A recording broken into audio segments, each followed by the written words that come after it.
Everyone, and welcome to Read This Now, the weekly webcast where Brad Gustafson and I share two books that we love and we think you should read when, Brad. Right now. And speaking of right now, I have Permagrin because we were doing the pre-show chat. And at the end of our two book recs, we have big news for you people. Big That's why I'm smiling. news, big news. After all these years, we're going legit, my friend. I know. This is like feels like a real official teaser. So Okay, so with that in mind, we should get our book talks out of the way, right? Because I know our 3.5 viewers now are real excited for the book at the end of this. So, what's you been reading, my friend? all right. So I set aside a small stack of summer reads that I just thought I gotta share these. I gotta share these. So I do want to share one that people are gonna want to put on their calendars, their to be read stack, maybe get a tattoo reminding yourself to read this one because it comes out, I think, October 31st, which is kind of cool. So of 2023. Yes. So this is from The Brain and the Hearts of I One. knew that's what you were going to share. The minute you said October 31st, I knew it was Hidden Truths. I knew it. I knew it. Nice. I love that. And that's why we're friends, Jen, because Yes. you're amazing and we just We have our hearts are connected. There's yeah. no string. Yep. So I'm holding this up a little longer because you and I talk about this. It's so fun to look at a cover and then after you're done reading, make special connections and wonder things. So I don't want to give too much away, but I'm going to say that as I was reading, I was like, I kept studying the cover because I was trying to analyze. Oops, let me turn my walkie-talkie off here. No problem. I was just analyzing the picture. This Okay. is real school life. I love This is real. This is what happens. Yeah. Yes. Anyway, I was analyzing the picture just to make connections in the story and trying to see what I was seeing or not seeing in the cover. So it was cool. But anyway, why do I love this? Why did I fall in love with this book and why am I going to hold it close to my heart and why should you read it right now? So Dani is a baseball player. She makes the boys team, and I forget if it's a varsity team or something, but it's a big deal. She had been working hard for that essentially her whole life, and she's a great player, very competitive. She also is a pitcher, which is pretty cool. And she has a best friend named Eric. He has some idiosyncrasies which I appreciated, and they're just close friends. I think Eric might say that he was excited for Dani and maybe noticed as the story progressed, Dani started drifting away from him a teeny bit, just based on a few circumstances and just other air quotes here, other friends or middle schoolers who entered the picture.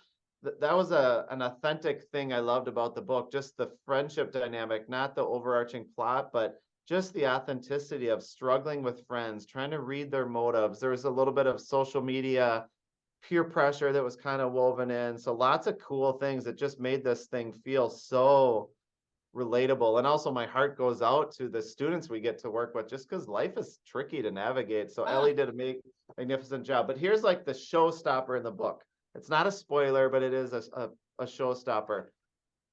Eric and Dani are such good friends, like their families hang out. Dani goes camping with Eric, and he pressures her into eating some macaroni. I don't even think she was hungry or wanted it, but just to be a good friend, she's like, "Sure, Eric, make me some macaroni." And long story short, something happens and the camper explodes. Okay, like accidents do happen, and Dani is injured, and Eric has this, and this happens relatively soon in the book, so I'm not ruining anything. Like he wrestles with this for a good part of the book, but right near the beginning, his friend is injured, seriously enough where it impacts her baseball, making the team. But in the back of his mind, he's like, oh my gosh, is that my fault? Because it involves something that would be his fault. And get this, well, you already know this, and he's the one who saved her from the fire. So initially he's getting all these kudos and like he's the hero of his school, and he's a humble kid, so he's not, but yet it at least feels good that he helped his friend out. and then secretly, and I think that's part of probably the title Hidden Truest. He's carrying this weight of, I'm getting congratulated for saving someone's life, and I might even be the one who, Yes. made the camper blow up. So And that's I hope I did this justice. I just feel my excitement. Maybe my words or the recollection of the story that I read a little bit ago might be hazy, but the authenticity and the interest, like, this is one I think adults are going to just love just for themselves, which is really cool. And I think our students are just going to really love this on yeah. multiple levels. I was just going to add too, this one of the things I love about that book is how layered it is. There's lots of layers to the emotions that these kids feel. They're not one dimensional in any way. They're really richly wrought characters.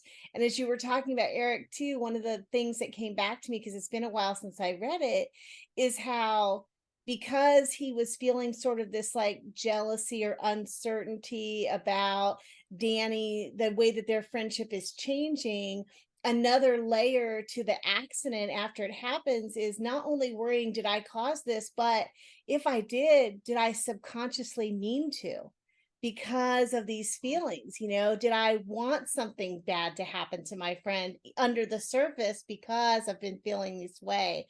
I've had several conversations with the author Elly Swartz about this book. And one of the things that she said is that it took her 20 years to write it. It's a book she started 20 years ago. I think you can tell, because it's just, that's 20 years of her heart in those pages. And I think readers are really going to respond to that. I couldn't agree more. Yeah. So if I had to kind of narrow it down to 5 or 6 words, I couldn't, Right. but B, authenticity, like just authentic, readable, high interest and authentic, like that rises to the top. And it's Yeah. just so layered would be one. You described it really well too. I just love all the layers and the nuances to the story. And the cool thing is we didn't even talk about several of the other characters who are Yes. key players, and will either pull at your heartstrings or maybe make you really mad, and that's, we just kind of focused on Danny and Eric. I like also one last thing. You're gonna have to cut me off here, Jen, because I'm I love pumping this. myself My up just favorite thing. talking about it. This I is my really favorite liked how thing. Elly layered it, just kind of the back and forth. One chapter will be Danny Yeah. talking, and it get to signal readers, it has the baseball with her autograph on it, and then another chapter, it's every other basically, would be Eric. So then there's a symbol kind of Yeah. with Eric on a crossword puzzle, just cueing us into that, and it creates a neat back and forth where you have insights from another character as you're reading about another's experience, if that makes sense to you. So that was really, really well done. I love those multiple point of view books. I think Mhm. kids do too. And visual cues at the beginning of the chapter like that are such a great way to help readers keep track of whose voice, because sometimes even though their name might be at the top or whatever, if you're reading fast, you can somehow just go, oh, wait a minute, who's on several pages into this? I thought somebody else was talking, but no. So those like visual cues are great. It's a great book. October 31st, easy date to Yeah, remember. Halloween, right? Nothing scary about this unless right. you Yeah, fail to get it on your to be read pile. You missing out would be scary. That would yeah, be. you really should. You really should. Like, there's a reason why I set this one aside to talk about. It also has a warmth where I just want to keep staring at it. Just Yeah. the cover is so beautiful. It has a little bit of a gravitational pull. So that is it. Read that one now, Jen. Good. What do you got for us? And also, I just gotta say, I think that's one of your top tier book talks, Brad. I mean, Hey, you wow. you're always such a great book talker, but that like made me want to read it again. Like that was Wow, Jen, that means a lot coming from well you. All done. right. To use a baseball, you knocked it out of the park, right? All Well, right. Yes. as not a sports person, I'm really Great. Yeah, I was just gonna say, now you're using sports cliches or whatever they're called, idioms. I know, right? Look what have you done to me, Brad? It's Yeah. crazy, right? Okay. Hall of Fame stuff here, Jen. Oh, Hall of I Fame. love it. Well, per usual, we're sort of on the Same page as usual. Longtime viewers of the show know that we don't plan any of this, which is probably easy to tell sometimes. But we don't we don't talk about what books we're going to share. It's a surprise to each of us every single week, or to both of us. And so, but I always am tickled by the way that our picks are connected. I look for those connections, and it's so easy to find them. And this week, I think our books are connected because they're both middle grade books. Mm, And they both are books that are really going to tug at your heartstrings, that are books that are about layered, complicated relationships, and how, being able to see yourself in those relationships not only helps you understand someone else, but also kind of validates your own experiences, I think, in a way. So before I share the book that I want to talk about, I thought I would tell a quick story about my own life. And that might be why this book resonated so deeply with me. Although, as I've thought about it, I think it's going to resonate deeply with lots and lots of people. But growing up, my mom had her best friend's name was Andy. And Andy, I've talked about Andy a little bit online, but I don't think you and I have ever talked about him. But he was the first openly gay person I ever knew. And I have to remember that I grew up I knew Andy when I was in middle school and high school, which is also happens to be about the same age as the main character in our book that I'll share in just a second. And during that time was when I first learned in middle school about a disease called HIV and AIDS. And today's learners may not remember the AIDS crisis of the 80s, but for me, I remember first learning about it. Believe it or not, this is really going to date me, by reading an article in the newspaper. Like, today's kids aren't even going to know, but here I was, nerdy seventh grader Jennifer, reading the newspaper. You can just, absolutely picture me, right? But I remember reading it and being scared for my friend Andy, for our family friend, mm, because well, we didn't know much about HIV and AIDS at that time, but we knew that it was disproportionately affecting people in the gay community. So I remember saying to Andy, going to him just very earnestly as the seventh grader, going, "There's this thing out there. It could hurt you. Please be careful. I'm scared." And him just being like, girl, I'm healthy as a horse. Just don't worry about it. A couple years later, fast forward to high school, sophomore year, Andy is diagnosed with HIV. The next year, he dies. mm, And I have very vivid memories of all of that, from how HIV affected him physically to the way the world treated him. Like, for example, the fact that no funeral homes would take his body to bury him, the fact that the coroner refused for hours and hours to come and take his body, etc. Because mm, people were both, I think, afraid, because there was a lot we didn't know about HIV and AIDS, but also there was a lot of prejudice and bias against the LGBTQIA community, as there still is today. I bring all of that up, like tell that story now, because this book, A World Made of Glass, and I want to show this beautiful cover right here. mm, Look at that gorgeous cover right there, by Amy Polinsky. Polinsky is about a young girl named Iris who's growing up in the 80s around the same time that I was in middle school and high school, and whose dad has been diagnosed with HIV/AIDS. mm, Iris's parents are divorced. Iris's dad now lives with a man who he's in love with, and Iris's time is split between the two families, like many kids are. Many kids have come from divorced families. I did, so we know that's an experience. But as the book begins, we recognize, as Iris does, that her dad doesn't have very much time left. And the book is all about how Iris comes to terms with her father dying, but also starts to learn about this disease, and how in the 1980s and 90s, it was really hard for people like Iris's dad to get treatment because of the politics surrounding the disease. And Iris, being a middle schooler, finds ways, finds her voice, finds some amazing friends and family members to help her try to change the world around this disease. And you can kind of see a nod to that in the cover. This world made of glass. I don't want to give away what that is, but you can see there's the family picture, but then you can kind of see some protesters in the background there.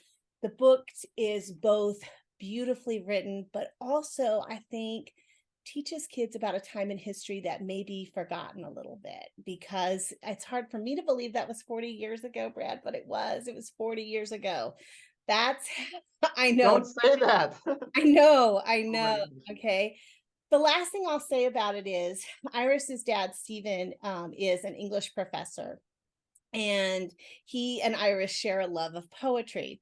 And one of the memories that Iris has of him, it's from a very young age, when one of her teachers assigns her to make an acrostic poem. You know, acrostics, they're one word like Brad, but then every letter in the word, in the word, is the beginning of the line of poetry. It's a thing that, a lot of elementary school teachers assign to their kids.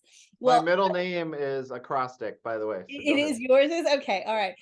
So they have a joke from when she was a young age about what a silly poetry form that is. But over the remaining years of his life, a tradition that begins is Iris and her dad writing daily acrostics back and forth to each other. And Mm, that acrostic, that daily tradition, is a way for them to share feelings that they can't say face to face. It's a way for them to work through problems together when it's hard to talk about. And the book is just full of these gorgeous acrostic poems that Iris and her dad write back to each other. And every time I think about some of them, I get teared up because they're so beautiful. Because you can mm, imagine the concepts in this book are heavy. It's hard to talk to your dad about leaving home, and maybe for someone you don't understand why they would do that. It's hard to talk to your parents about diseases that are going to kill them in the end of your life. So these poems, these daily poems back and forth, become their way to do it. I love this book so much. It like cracked me open. For our 3.5 viewers, be prepared. It's like a 2.5 box of hankies, of Kleenex type of books. It'll kill you, but it's so worth reading. And I think especially with a trusted adult at hand to ask questions to, this is really a wonderful book for our kids, our middle grade, our middle school and up readers to have. It's called World Made of Glass, and it's by Amy Polonsky. And I think you should read it right now. beautiful cover, beautiful share, Jen. That was thank you for sharing that. I love it so much. Both of our books this week, they're Mm. heart-rendering books. Yeah, on a lighter note, I love reading the newspaper, always have, and even if my family goes to wherever, we don't get out much, but if we're like at a hotel somewhere, I like going to that newspaper is just such a special treat, even to this day. Yes. So, It's funny because I haven't worked in a library in a little while now, but that was one of the things I loved to do, is subscribe to the newspaper, even in the 2000s, because I love to see kids try to navigate that platform and to mm, talk about, like, this is the way we used to get our information before there were social media and etc. And those just led to great conversations. mm, wild, wild. Well, things are shifting a little bit, whether we want them to or not, whether it's newspapers, social media, or websites. What I did Oh, that's there. such a good transition. That leads us to our really exciting news. There is a website now, people, and we really think you'll want to go to it right now. What's the URL, Jen? It is readthisnow.net. We've gone legit. We have our own website now. More than legit. I a little bit like this cover, as I was looking at the website, I was just smiling because it just has such a good energy, and it has good tools, like the archives can be linked there if you want to check out Yes. other titles that we've recommended, but check it out. And that's really, really cool. So that was the big deal that Jen and I were buzzing about before the show. And now you Right. know too. Readthisnow.net. I can't wait to see the 3.5 clicks on our website and our 3.5 viewers. We hope you enjoyed this one-stop shopping for both our most current episode and our archives, as a way for us to keep track of the stuff we've been doing. It's hard to believe, Brad, but we've been doing this show for almost 5 years now.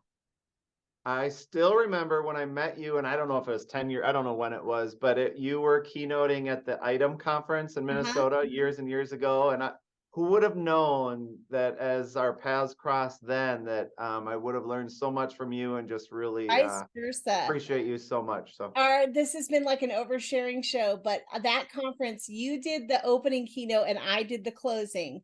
And I'll never forget, you showed a picture of your family and you said, "This is my wife and her 4 kids," to include you as one of the kids. And I was sitting there and I was like, I want to know that guy. I want to that's know that funny. guy. And lucky for me, I did get to know you. And here we are all these years later. Oh, that is great. I didn't know I ever said that. So that's really funny and scary, maybe. All right, Jen, Oh, all right. thank you so much for the connection. And don't forget to check out readthisnow.net. I got to practice the new URL. That's right. You'll get it, my friend. Thank you, everyone. We'll see you next week.